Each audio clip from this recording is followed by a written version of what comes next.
The rain fell in sheets against Private Michael Sullivan's face as he crawled through the mud, clutching his Springfield rifle to his chest. His lungs burned with each gasping breath. The dawn air at Marine Corps Recruit Depot San Diego carried the scent of salt from the nearby Pacific mixed with gunpowder, sweat, and fear. October 7th, 1942. 26 days into boot camp, and Sullivan knew the next 30 seconds would determine if 57 men lived or died. "Move faster, you worthless maggots!" The drill instructor's voice cut through the downpour as mortars exploded in the distance. Not real explosives, but close enough to send Sullivan's heart racing. Lightning cracked across the sky, illuminating the desperate scene in flashes of electric blue. Sullivan glanced behind him. The other recruits in his platoon struggled through the obstacle course, some barely moving. 2 months earlier, they had been farmers, factory workers, and high school boys. Now they were being forged into Marines if they survived this final test.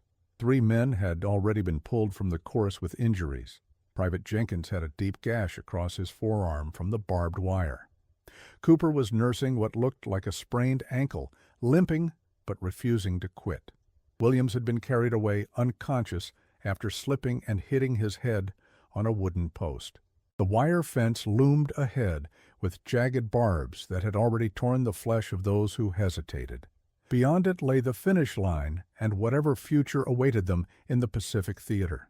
But between Sullivan and that fence stood Sergeant Frank Miller, a drill instructor renowned for his brutal training methods that technically violated Marine Corps regulations, but were tolerated because they produced fighters who survived the horrors of Pacific Island combat.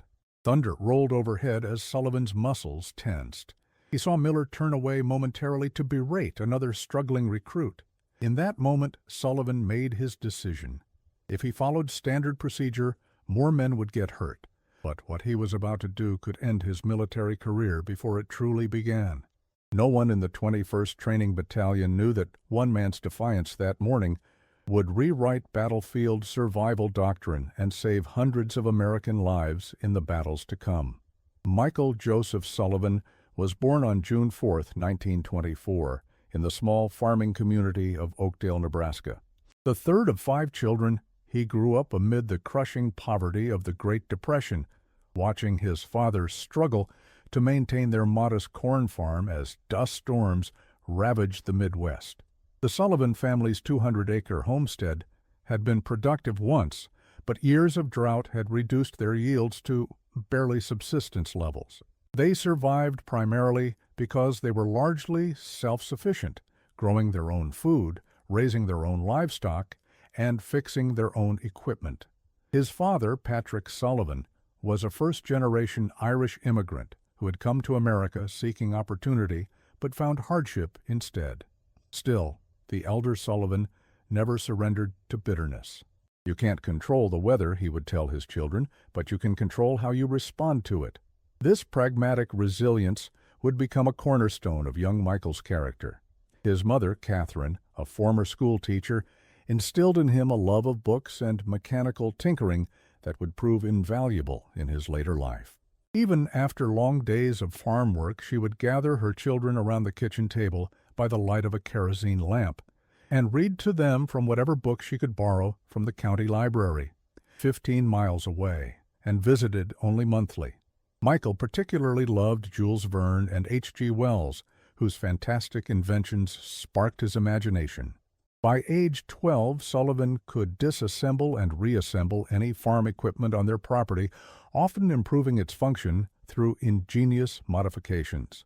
When their ancient tractor broke down during the crucial planting season of 1936, and parts were financially out of reach, Michael improvised a repair using scrap metal and modified bicycle chains. The makeshift solution not only got them through the season, but actually improved the tractor's fuel efficiency. Mike could fix anything, his younger sister Eleanor would later recall in a 1967 interview for the Marine Corps Historical Division. He'd look at something broken, get this little wrinkle between his eyebrows, and an hour later it would be working better than new. Daddy called him the little engineer, even though none of us had any idea what an engineer actually was. Once, when our well pump failed and we couldn't afford the part, Mike built a replacement using pieces from an old windmill and some scrap metal from the Andersons' place. That pump worked for another 7 years. Unlike many of his peers, Sullivan showed little interest in the romantic notion of war. While other boys played with toy soldiers and fantasized about battlefield glory, he spent his free time solving practical problems. When a flash flood washed out the only bridge connecting their farm to the nearest town, 13-year-old Michael organized the neighboring farm boys to construct a temporary crossing using fallen trees and scavenged lumber. The county road crew later adopted his basic design when they rebuilt the permanent structure. Sullivan's formal education ended after 10th grade when he left school to work full-time on the family farm. Although his teachers had encouraged him to continue, his aptitude for mathematics and science was remarkable, the financial realities of Depression-era farm life took precedence. Nevertheless, he continued his self-education, borrowing technical manuals and science textbooks whenever possible. The Japanese attack on Pearl Harbor in December 1941 changed everything. Like thousands of young men across America, Sullivan felt the immediate call to serve his country. The radio broadcast interrupting the Chicago Bears football game brought an immediate silence to the Sullivan household. Within days, recruiters from every branch of service descended on Oakdale and surrounding communities. What distinguished Sullivan, however, was his methodical approach to enlistment. While many of his friends rushed to join the first service that would take them, Sullivan spent weeks researching each branch, evaluating where his particular skills might be most valuable. "I didn't just pick the Marines because of a flashy poster," he told his hometown newspaper in 1946. "I studied every branch. The Navy seemed too confined. The Army was too big, too impersonal. But the Marines, they had this reputation for doing the impossible with whatever they had on hand. That appealed to me. I figured my knack for improvisation might be useful there. Plus, my Uncle James had been a Marine in the Great War.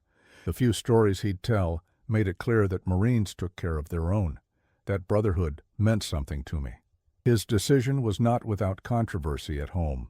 His father, concerned about losing another pair of hands on the struggling farm, initially opposed the idea.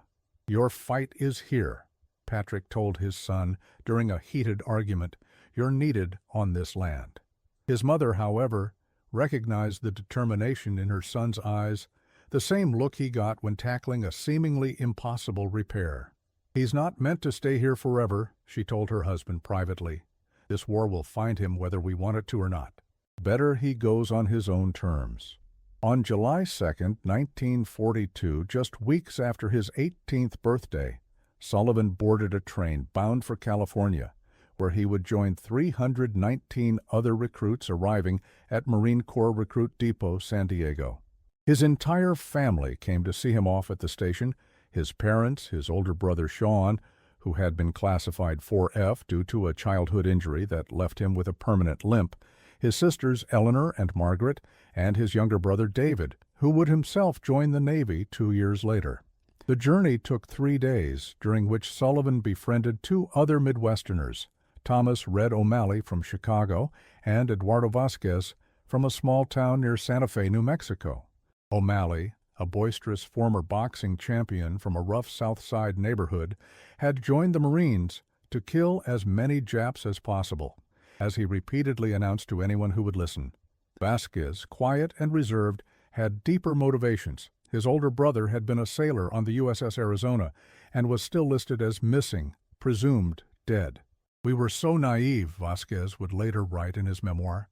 "Desert to jungle, a Marine's journey. Red kept talking about killing Japs, like it was going to be some kind of adventure. Mike was the quiet one, always watching everything, making mental notes. I remember him examining how the train's sleeping berths were designed, figuring out how they worked. That was just how his mind operated." At one stop, the dining car had an issue with their coffee service, and while the rest of us complained, Mike fixed the industrial percolator in about 5 minutes. The attendant tried to give him a free meal, but Mike refused. "Just doing what needs doing," he said. That was Sullivan in a nutshell. The transcontinental journey gave the future Marines their last taste of civilian comfort.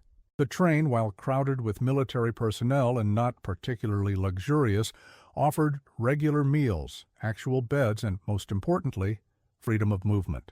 None of them realized how precious these simple privileges would become in the weeks ahead. When they arrived at the depot on July 5th, the illusion of adventure evaporated within minutes. Sullivan later described the moment to his family.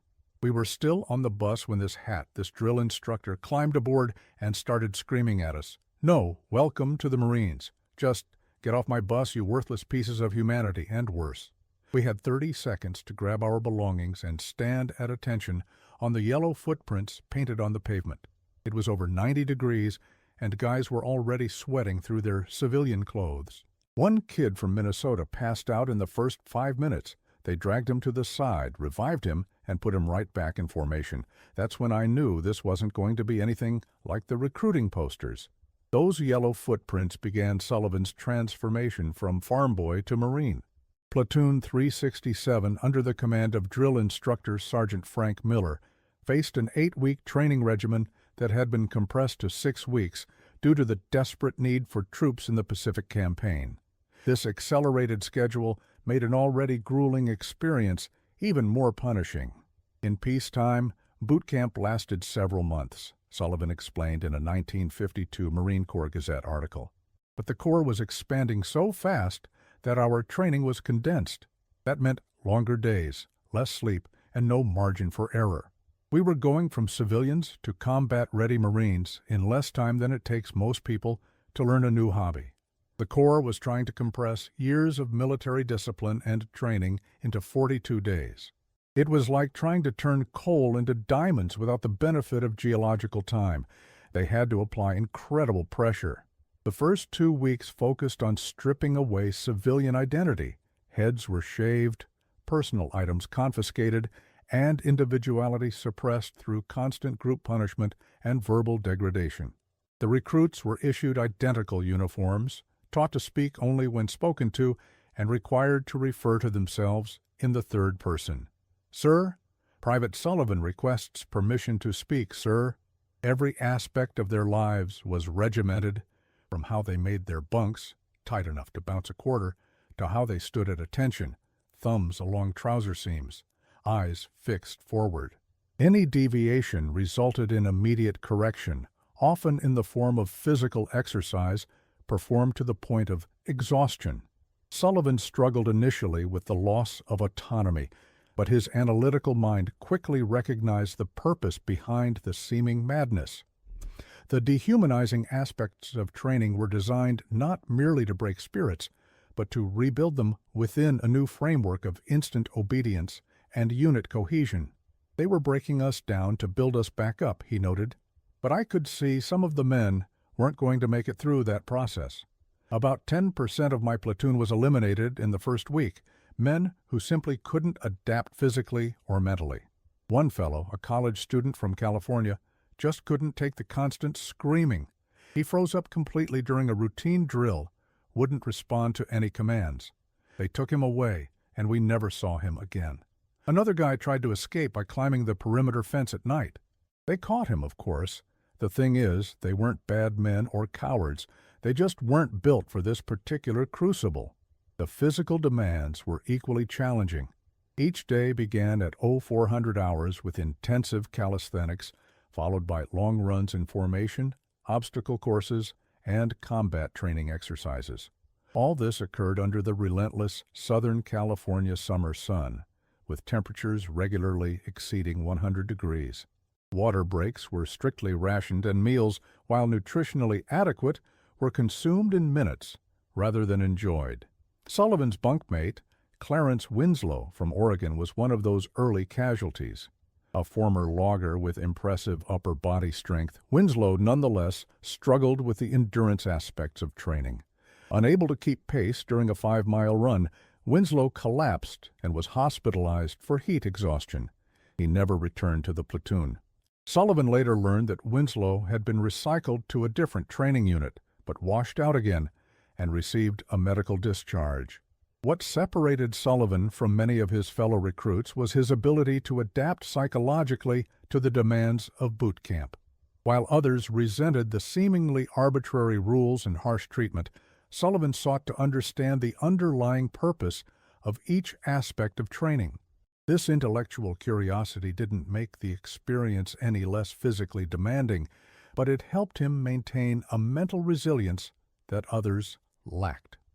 By the end of the second week, Sullivan had established himself as one of the more capable recruits, particularly in rifle training. His experience hunting on the farm translated well to the firing range, where he consistently scored among the top marksmen. This earned him a small respite from Sergeant Miller's constant criticism, though it also placed him in the position of guiding others who struggled with their marksmanship. The Marines' emphasis on rifle qualification was legendary and uncompromising.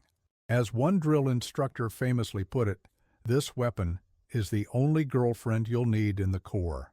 Recruits spent hundreds of hours learning to disassemble, clean, reassemble, and fire their Springfield M1903 rifles under various conditions.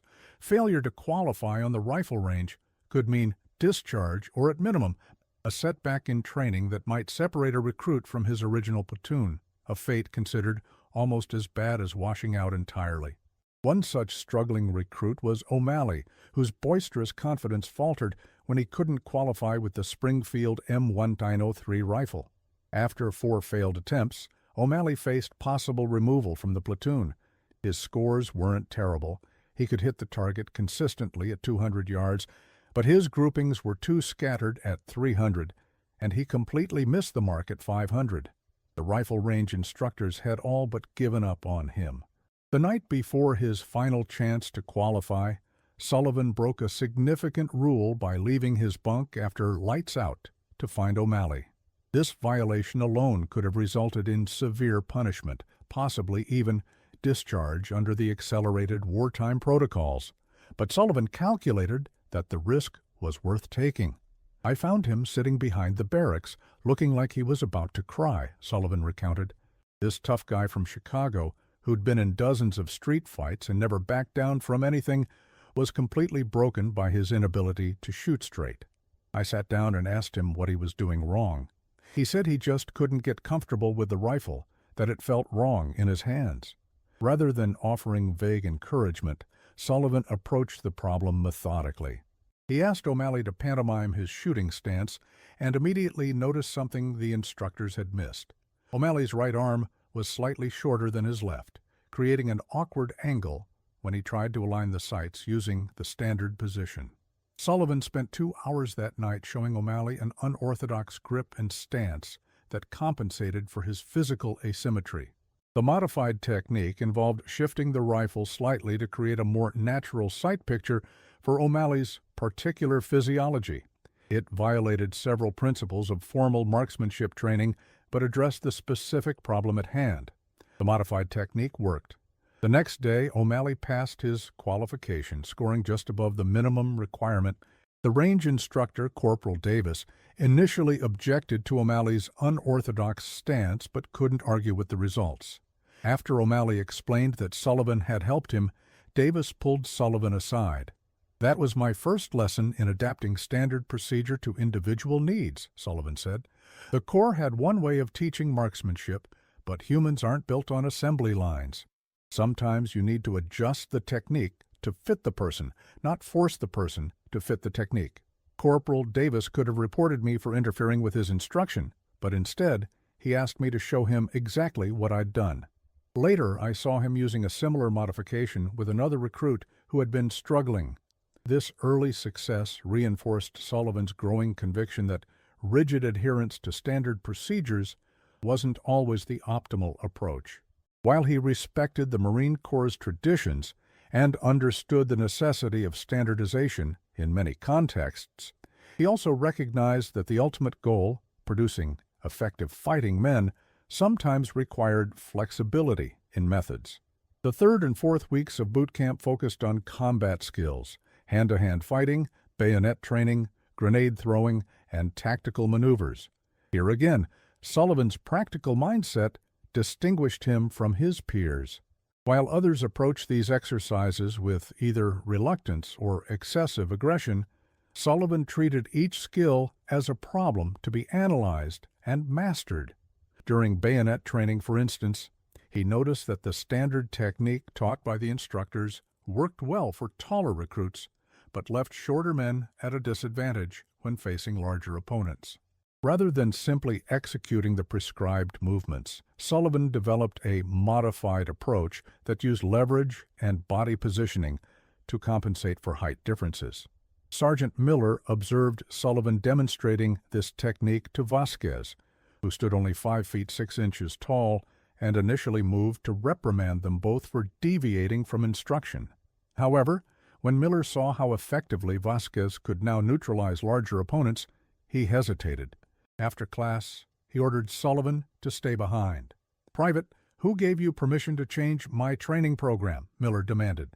Sullivan stood at rigid attention. "Sir, no one, sir. Private Sullivan was attempting to help Private Vasquez implement the techniques as taught, sir." Miller circled him slowly. "That's not what I saw, Sullivan. I saw you teaching something that isn't in the manual. Do you think you know better than the Marine Corps, Private?" "Sir, no, sir." "Private Sullivan believes the manual is correct for most situations, sir."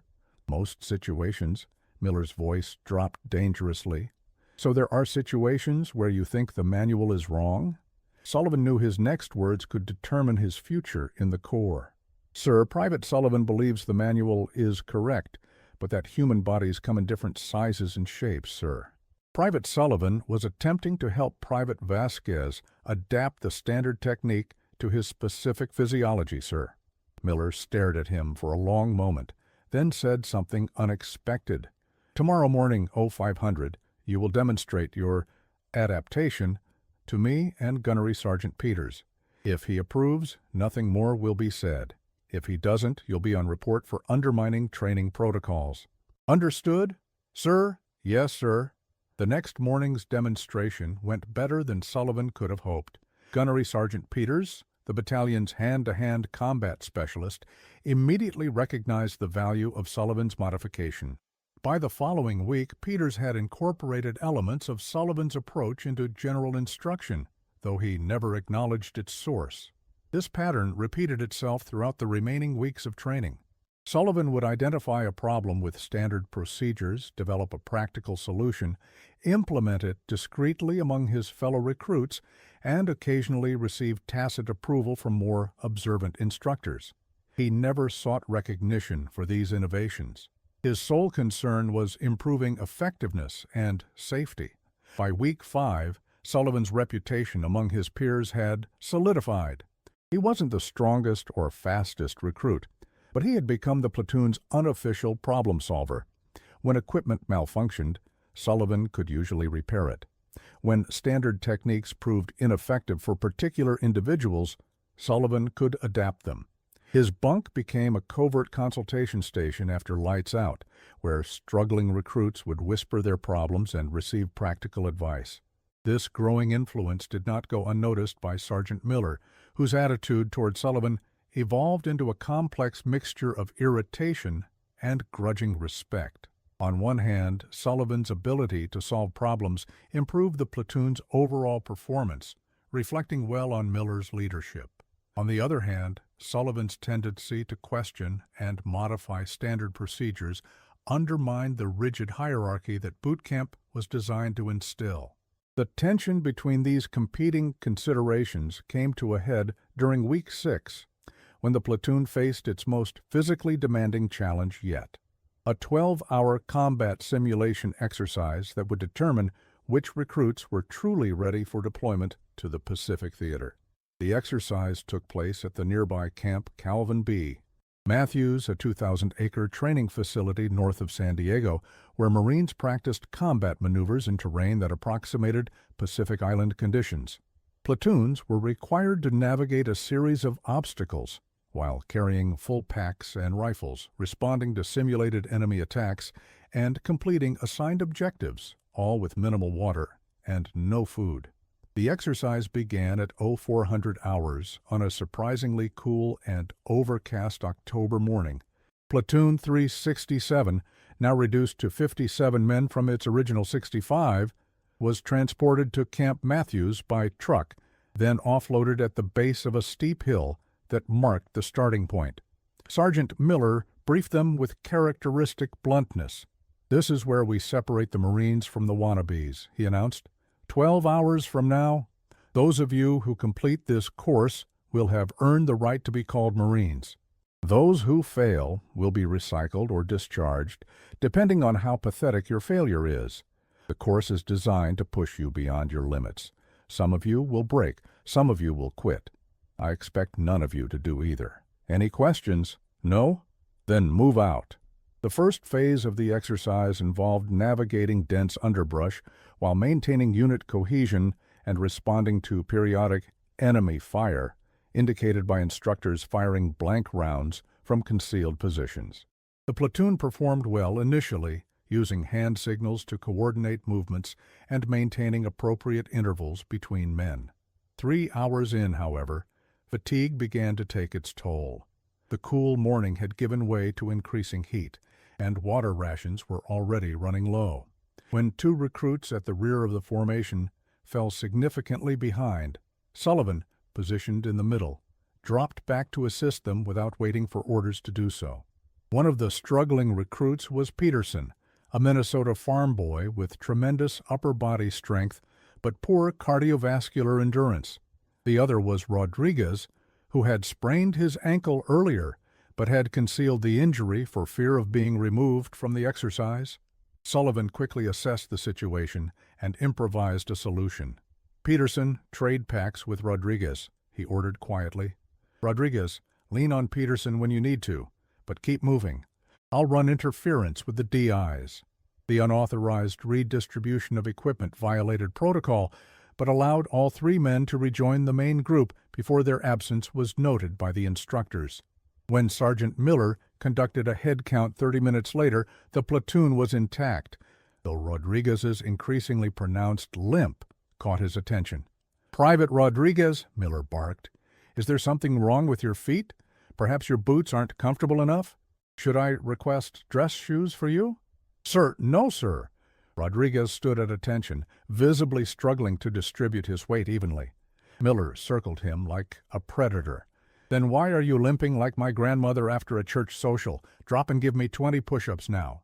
As Rodriguez struggled through the push-ups, his ankle visibly swelling, Sullivan made another decision that risked disciplinary action. He stepped forward and addressed Miller directly. "Sir, Private Sullivan requests permission to speak, sir." Miller's head snapped around. "This better be good, Sullivan." "Sir, Private Rodriguez sustained an ankle injury during the last obstacle, but has been continuing the mission despite discomfort, sir. Private Sullivan believes the injury may worsen without proper wrapping, sir." Miller's eyes narrowed. "Are you a corpsman now, Sullivan? Did I miss your medical degree?" "Sir, no, sir." "Private Sullivan grew up on a farm and has experience with similar injuries, sir. A proper wrap could prevent further damage while allowing Private Rodriguez to complete the mission, sir." For a moment it seemed Miller would explode with rage at this further evidence of Sullivan's tendency to circumvent normal channels. Instead, he glanced at Rodriguez's obviously swollen ankle, then at the rest of the platoon watching the confrontation with tense silence. "You have 2 minutes, Sullivan. Fix him up and get back in formation.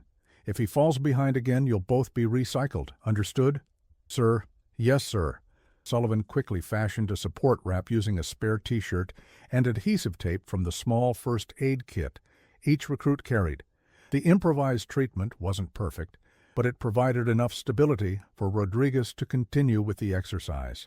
More importantly, it demonstrated to the entire platoon that looking after one another took precedence over rigid adherence to protocol, a lesson that would prove invaluable in actual combat. By midday, the platoon had completed approximately 60% of the course, but was falling behind schedule. The weather had deteriorated, with dark clouds gathering and the first hints of rain beginning to fall. Morale was flagging as physical exhaustion set in. It was at this point that the exercise introduced its most challenging element, a ravine crossing. As the platoon approached the ravine, they found a single rope bridge spanning the 30-foot gap. The ravine itself wasn't particularly deep, perhaps 15 feet, but its sides were steep and muddy, and instructors at the bottom simulated enemy fire with blank ammunition and smoke grenades. The noise and confusion were intentionally disorienting. Standard procedure dictated that the platoon should cross one by one, maintaining maximum dispersion to minimize the impact of potential enemy fire. Sergeant Miller ordered them to proceed according to protocol, with rifles slung across their backs to leave both hands free for the crossing. The first 3 recruits made it across, though the third, Peterson, the farm boy from Minnesota, nearly fell when his rifle shifted and unbalanced him halfway across. As the 4th recruit began his crossing, rain started falling in earnest, making the rope slick and reducing visibility. Sullivan, watching from his position in the formation, quickly calculated the risk. The rope bridge was swaying more with each crossing, and at least 10 men in the platoon had improperly secured packs due to exhaustion. With the ropes becoming increasingly slippery, the potential for serious injury was significant. Moreover, the time required for 57 individual crossings would put them even further behind schedule. Breaking formation, a serious infraction, Sullivan approached Sergeant Miller, who stood monitoring the crossings from a position near the edge of the ravine. "Sir, request permission to suggest an alternative crossing method, sir," Sullivan said, standing at attention despite the now pouring rain. Miller's response was predictable and profane. "Did I ask for suggestions, Private? Get back in line before I make an example of you." What Sullivan did next violated every rule of boot camp hierarchy and could have resulted in severe disciplinary action under normal circumstances. Instead of returning to his position, he turned to the platoon. "Pass your rifles forward," he called out. "We'll send them across first, then cross with better balance." For a moment, no one moved. The rain intensified, running down their faces and soaking through their uniforms.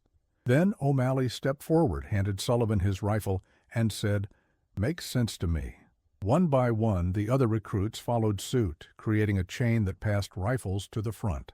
Sullivan, ignoring Miller's increasingly volatile threats, organized the rifles into bundles that could be secured and passed across by the strongest members of the platoon.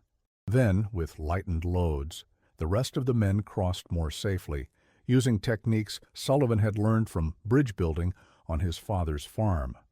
By all rights, Sullivan should have been immediately removed from training and possibly court-martialed for undermining his drill instructor's authority.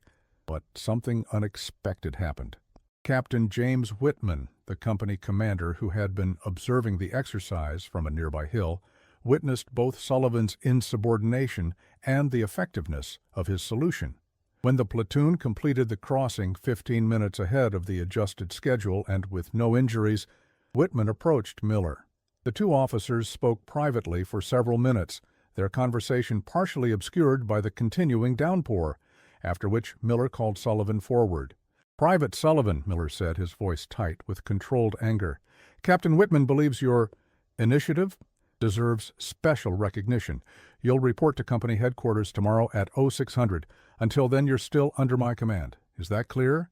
"Sir, yes, sir," Sullivan responded, unsure whether he was being singled out for punishment or commendation. The remainder of the exercise proceeded without major incident, though the weather continued to deteriorate. By the time they reached the final phase, a simulated beach landing and assault on an enemy position, the rain had become a full-fledged storm. Lightning cracked across the sky as the platoon crawled through mud toward their objective, with instructors firing blank rounds over their heads and detonating thunderflash simulators to create battlefield conditions.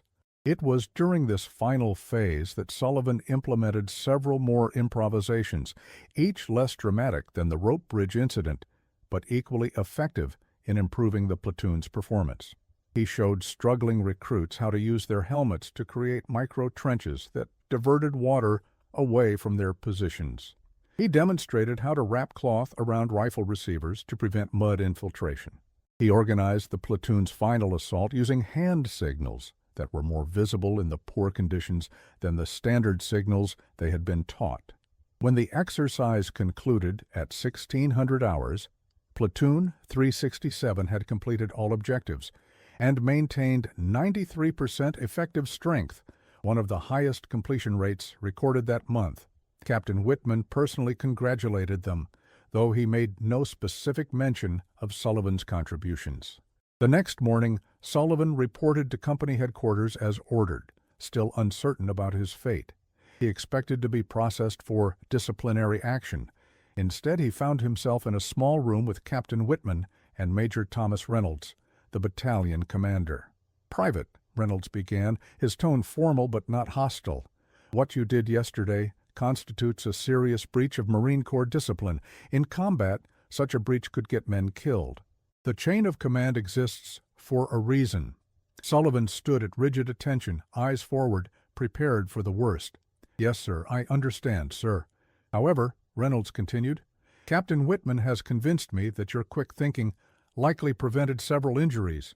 More importantly, your solution improved efficiency. That's something we need right now. The Pacific Theater is unforgiving terrain, and our standard operating procedures sometimes require adjustment in the field." The officers had reached a complicated decision. Sullivan would not be punished for his actions during the exercise. Instead, he would be assigned additional duties as a training consultant, an unofficial position that would allow him to document alternative approaches to various training challenges. These would be reviewed by Captain Whitman and potentially incorporated into future training cycles. To maintain discipline and avoid undermining Sergeant Miller's authority, this arrangement would remain confidential. Miller would continue to treat Sullivan like any other recruit during regular training, but Sullivan would have written authorization to present alternative methods during designated review periods after each major exercise. "You're not being rewarded for insubordination," Major Reynolds clarified, leaning forward to emphasize his point. "You're being utilized for your problem-solving abilities despite your insubordination. The distinction matters, Private. Don't make the mistake of thinking you can disregard the chain of command whenever you disagree with an order. That path leads to chaos, and chaos gets Marines killed." This unusual arrangement set the stage for Sullivan's most significant contribution to Marine Corps training methodology, one that would save countless lives in the Pacific Theater. It came during the final week of boot camp, during the culminating exercise known informally as the Killer Course. The Killer Course was a grueling obstacle run designed to simulate combat conditions in the Pacific Islands. Recruits navigated barbed wire, water hazards, steep climbs, and mock enemy positions while instructors fired blank ammunition and detonated harmless but startling explosives nearby. The psychological pressure was intentionally overwhelming, designed to identify those who might freeze in actual combat. The morning of October 7th dawned with unseasonably heavy rain, transforming parts of the course into muddy pits. Safety protocols typically called for postponement under such conditions, but with the compressed training schedule and the urgent need for combat-ready Marines, cancellation wasn't an option. The course would proceed with modified expectations for completion times. Sullivan's platoon was scheduled to begin at 0600 hours. They assembled at the starting line, soaked before they even began as rain continued to fall in sheets. Sergeant Miller delivered his final motivational speech, a litany of threats and reminders that they were likely to face far worse in actual combat. "The Japs won't give you a day off because of a little rain," he concluded. "So suck it up and drive on. Anyone who fails to complete this course doesn't deserve to be called a Marine." With a whistle blast, the platoon began the course. The first obstacle was a 50-yard low crawl under barbed wire through what had become a mud trough. Standard procedure required recruits to push their rifles ahead of them, a technique that often resulted in clogged barrels under such conditions. Sullivan had anticipated this problem and, during the previous night's preparation, had shown several recruits how to fashion simple barrel covers from rubber scraps found in the maintenance shed. Those recruits who had implemented Sullivan's improvisation were moving significantly faster than those whose rifles were becoming mud-clogged. Halfway through the crawl, Sullivan made another significant decision. Risking Miller's wrath again, he called out new instructions. "Pass the rubber covers back when you clear the wire," he shouted above the artificial battlefield noise. 10 seconds to clear your barrel could save your life." The impromptu modification spread quickly through the platoon. Even Sergeant Miller, observing from a platform, did not intervene. Whether because he recognized the value of the adaptation or because Captain Whitman was again present as an observer remains unclear from historical records. The real test came at the course's most notorious obstacle, a steep incline dubbed Heart Attack Hill, which recruits had to ascend while carrying ammunition crates weighing 40 pounds each. In dry conditions, the climb was merely exhausting. In the rain, it had become treacherous, with several recruits from earlier platoons suffering sprains and one suspected broken ankle. As Sullivan's platoon approached the hill, he noticed something the course designers had overlooked. The standard path up the center of the incline had become a mudslide, but the edges where scrub brush grew offered more stable footing.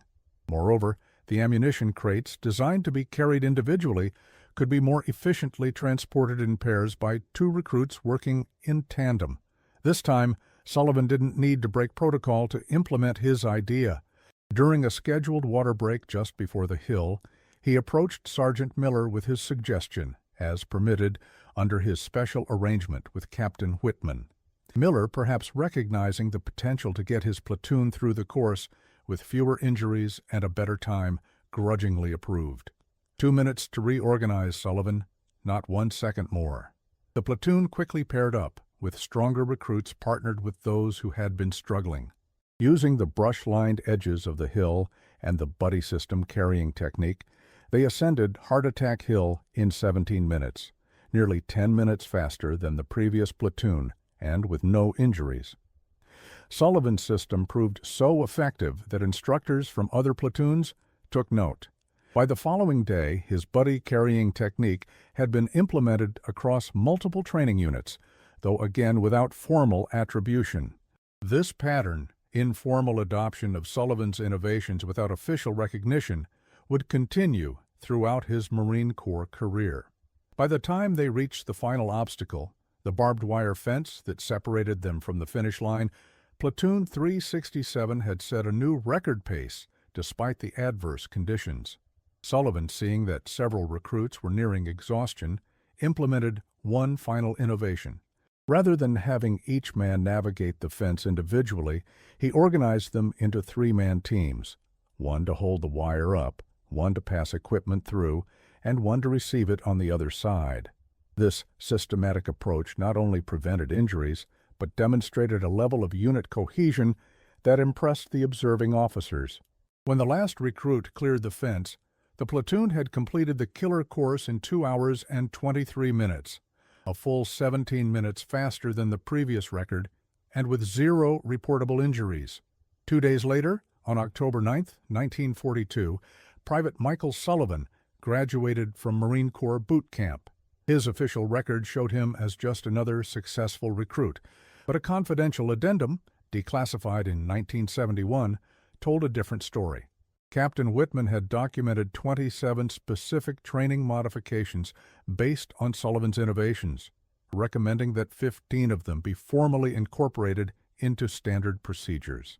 Major Reynolds added his own notation. Private Sullivan represents the kind of adaptive thinking our men will need in the Pacific. While his methods of presentation require refinement, his ability to identify and solve tactical problems under pressure suggests significant potential for specialized assignment. That specialized assignment would come sooner than anyone expected. Rather than being sent immediately to a regular Marine unit, Sullivan received orders to report to Camp Pendleton for advanced training in field improvisation techniques. There, he joined a small experimental unit under the command of Major William Barber, who would later receive the Medal of Honor for his actions at the Chosin Reservoir during the Korean War. The unit's mission was straightforward but revolutionary. develop and test field modifications to standard equipment and tactics that could help Marines adapt to the challenging conditions of Pacific Island warfare. Sullivan had found his perfect role in the war effort. For the next 4 months, Sullivan worked with a team of 19 other Marines with similar aptitudes. They represented a cross-section of civilian backgrounds, former mechanics, carpenters, electricians, plumbers, and even a professional magician whose skills in misdirection proved surprisingly applicable to combat tactics. What united them was a shared ability to improvise solutions using limited resources. They tested equipment under simulated jungle conditions, identified weaknesses, and developed improvisations that could be implemented with materials typically available in the field. Their innovations ranged from simple, waterproofing techniques for maps and ammunition, to complex, such as modifications to the Browning machine gun that reduced its jamming frequency in sandy environments by 37%. Sullivan's farm background proved invaluable in this work. His experience making do with limited resources and repairing equipment with whatever materials were at hand translated perfectly to the challenges of Pacific warfare, where supply lines were often stretched thin and replacement parts were frequently unavailable. The biggest problem wasn't designing the modifications, Sullivan later explained. It was making sure they could be implemented by the average Marine under combat conditions, using only the materials they'd realistically have access to. A brilliant solution that requires specialized tools is worthless on an island 500 miles from the nearest supply depot. This practical approach characterized all of Sullivan's work.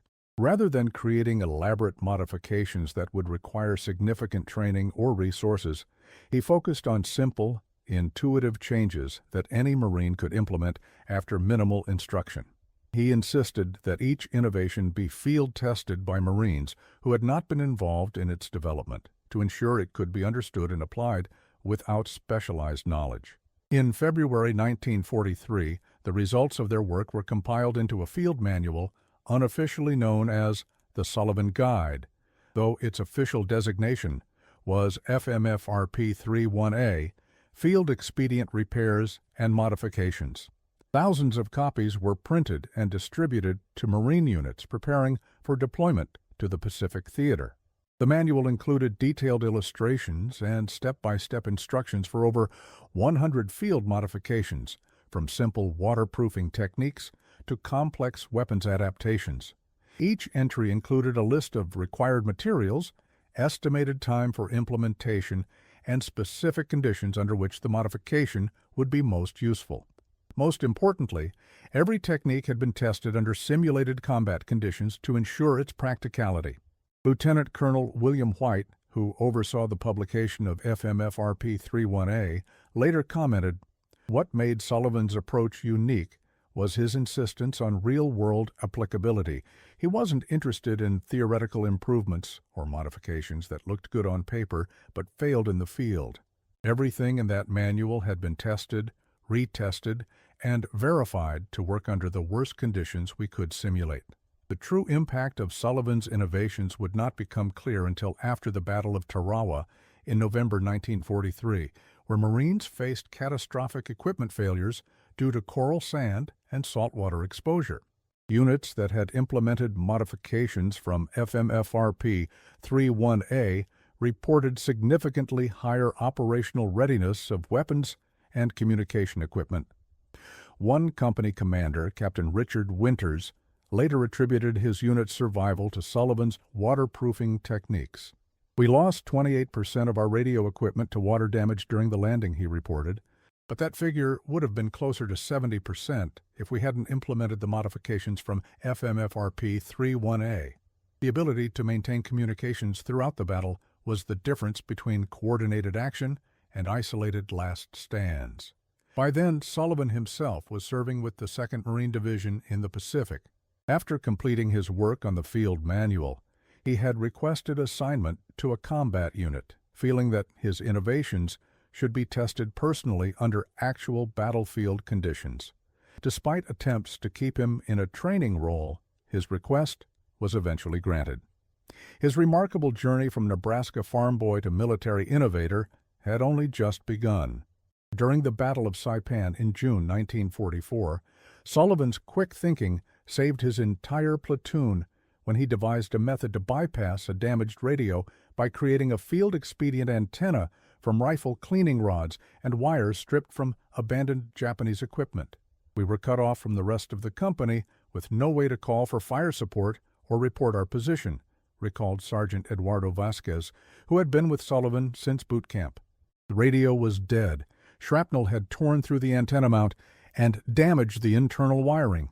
Sullivan took one look at it and said, "I can fix this."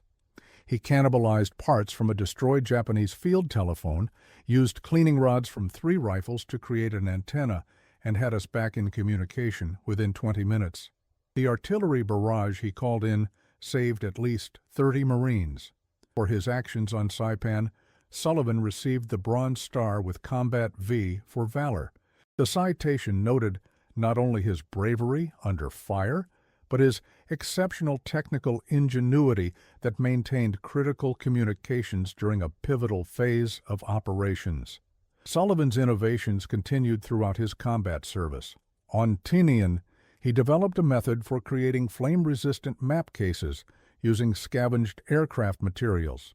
During the Okinawa campaign, he modified standard entrenching tools to more effectively penetrate the island's coral-laden soil, reducing the time required to establish defensive positions by nearly 40%. Perhaps most significantly, he established informal training sessions whenever his unit was in reserve, teaching his modifications to Marines from other companies and collecting new ideas that he would document and distribute. This unofficial knowledge-sharing network became known as Sullivan's Seminary and eventually expanded to include Marines across multiple divisions. Sullivan survived the war, participating in the battles of Tinian and Okinawa, before returning to the United States in October 1945. After his discharge in 1946, he leveraged his wartime experience to earn an engineering degree under the GI Bill, eventually working for a defense contractor that specialized in field communications equipment. Many of his civilian innovations would find their way into standard military equipment during the Korean and Vietnam conflicts, though again, often without formal attribution. The legacy of his boot camp innovations lived on long after the war. The buddy system for carrying heavy loads became standard practice in Marine Corps training by 1948. His barrel protection methods evolved into formal protocols for weapon maintenance in adverse conditions. The team approach to obstacle navigation became a cornerstone of unit cohesion training across all military branches. Perhaps most significantly, his example helped the Marine Corps recognize the value of adaptive thinking, even within the structured framework of military discipline. By the 1950s, Marine training increasingly emphasized problem-solving abilities alongside rote memorization and unquestioning obedience. In 1962, 20 years after his unorthodox journey through boot camp, Sullivan was invited back to Marine Corps Recruit Depot, San Diego, as a guest speaker. Standing before a new generation of recruits, he shared the lesson that had defined his service. "The Corps teaches you to follow orders without question, and that's essential," he told them. "But the enemy doesn't read our training manuals. The terrain doesn't conform to our expectations. Sometimes survival depends on your ability to adapt standard procedures to non-standard situations. The key is understanding the difference between the principle behind an order and the specific implementation of that order. The principle is sacred. The implementation may be flexible when circumstances demand it. This distinction between unwavering commitment to core principles and flexible adaptation of specific techniques became increasingly central to Marine Corps philosophy in the decades following World War II. The San Diego Training Center, where Sullivan once risked disciplinary action for his innovative approaches, later incorporated adaptive problem-solving as a formal component of recruit evaluation.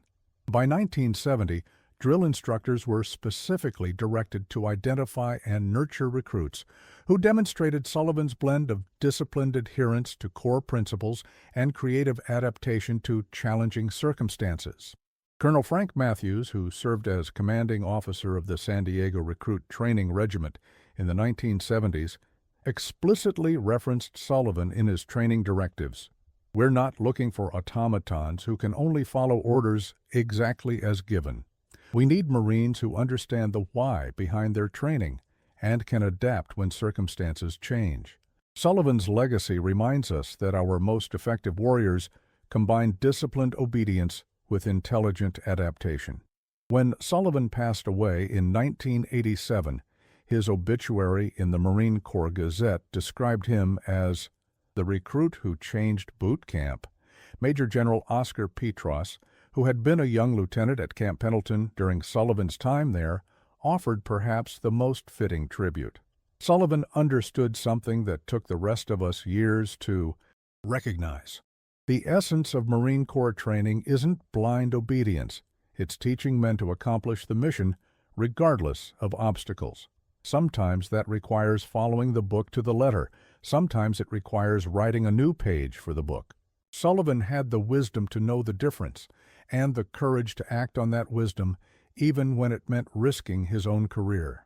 Today, visitors to the Marine Corps Recruit Depot San Diego can find a small, easily overlooked plaque near the obstacle course. It reads simply, "Sullivan's Way: Adapt, Improvise, Overcome." These words, now an unofficial motto embraced by Marines worldwide, began with one rain-soaked recruit who dared to suggest a better way. The story of Michael Sullivan represents a profound truth about military training that extends far beyond the Marine Corps. The most effective warriors are not those who simply follow orders without question, but those who internalize the principles behind the orders and can adapt them when circumstances demand flexibility.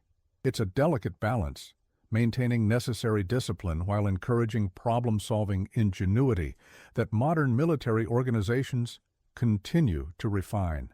In boot camps today, drill instructors still share Sullivan's story, though often without attribution.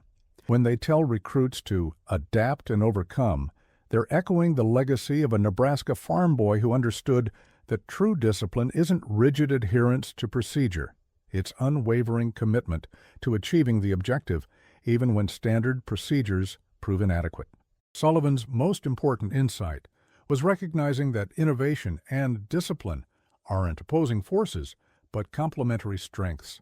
The rigid structure of boot camp exists not to crush individuality, but to create a framework within which individual skills can be effectively deployed for collective success.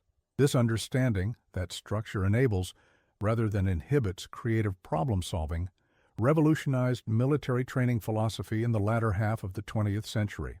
Former Commandant of the Marine Corps, General Robert H. Barrow, once said, "The difference between being defeated and being victorious often comes down to the ability to adapt to changing circumstances while maintaining core principles."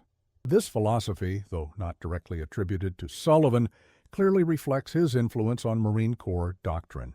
In his final interview given to the Nebraska Historical Society just months before his death, Sullivan reflected on his unconventional boot camp experience with characteristic humility. "I wasn't trying to change the Marine Corps. I was just trying to help my fellow Marines get home alive. If that meant bending a few rules about how we crossed a rope bridge or cleaned a rifle, so be it." The mission always came first. Perhaps that's why Sullivan's approach resonated so deeply within Marine culture. Despite its reputation for rigid hierarchy, the Corps has always valued mission accomplishment above procedural orthodoxy. Sullivan didn't undermine that core value, he exemplified it, demonstrating that true discipline means doing whatever is necessary to achieve the objective. The Marine Corps recognized this alignment between Sullivan's adaptability and its own core values, gradually incorporating his methods without necessarily acknowledging their origin. This quiet evolution in training philosophy saved countless lives in subsequent conflicts, as Marines trained to think creatively under pressure, applied those skills in Korea, Vietnam, and beyond. Edward Fitzgerald, a Marine who served in Vietnam, later wrote, "The old saying was, 'There's a right way, a wrong way, and the Marine Corps way.' But what I found in combat was that the real Marine Corps way was whatever got the job done while keeping your men alive." That flexibility within a disciplined framework is what separated the Marines from other services, and it's what saved my life more than once. This adaptive approach became especially crucial as warfare evolved from the set-piece battles of World War II to the counterinsurgency operations of later conflicts. Marines increasingly found themselves in situations where standard procedures didn't apply, where the enemy didn't conform to expected patterns, and where success required immediate innovation rather than rigid adherence to doctrine. Major General James Mattis, who would later serve as Secretary of Defense, frequently emphasized this aspect of Marine training during his commands in Iraq and Afghanistan. The most important 6 inches on the battlefield is between your ears. This focus on mental adaptability rather than rote obedience traces its lineage directly back to Sullivan's innovations and their gradual incorporation into formal training. The story of Michael Sullivan continues to resonate because it addresses a fundamental question that all military organizations must answer. How do you balance necessary discipline with equally necessary adaptation? Sullivan's life demonstrates that this isn't an either-or proposition. The most effective military personnel maintain discipline precisely because they understand its purpose, while adapting specific implementations to achieve that purpose under changing conditions. Would you have broken the rules to save your platoon? Would you have risked punishment to improve a flawed procedure? These are questions that still challenge every Marine who hears Sullivan's story. The answer determines not just the kind of Marine they will become, but the kind of leader they might one day be. In an age where warfare continues to evolve at an unprecedented pace, Sullivan's legacy reminds us that our greatest military asset isn't technology or firepower, but the creative human minds that employ them. His journey from a rain-soaked obstacle course in San Diego to the pantheon of Marine Corps training philosophy demonstrates how one individual's courage, not just physical bravery, but the moral courage to question established methods when lives hang in the balance, can transform an entire institution. Share this story of ingenuity and quiet heroism so others can appreciate what courage really means, not just the bravery to face enemy fire, but the moral courage to challenge established methods when lives hang in the balance. The next time you hear a Marine say, improvise, adapt, overcome, remember Michael Sullivan, the recruit whose defiance saved lives and changed Marine Corps history.